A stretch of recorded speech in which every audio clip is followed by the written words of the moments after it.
ভাইয়া আই বিশেষ অসহায় মানুষ আই আগে দোষ কিছু না খাই আর কিছু কারণ মধ্যে বুক আসছে আর কিছু খাই বলে কিছু খেয়ে সাহায্য করেন না। আচ্ছা তো সমস্যা নাই তো আপনি তোমারও যখন সাহায্য করা পড়ে অবশ্যই সাহায্য করবি ধর কে আনলো যে যে তোমার কিছু হোক নাস্তা পানি হোক আল্লাহ আনবে আর মানে আল্লাহর মধ্যে আনবে ইয়া করে হেদায়ত করুক।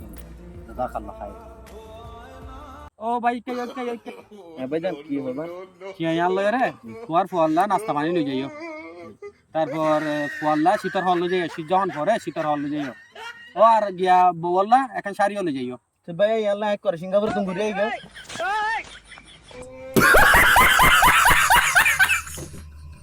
যা মানুষকে দেয় আর মিডিয়াতে যা প্রকাশ করা হয় এটা হচ্ছে মূল উদ্দেশ্য আমাদের।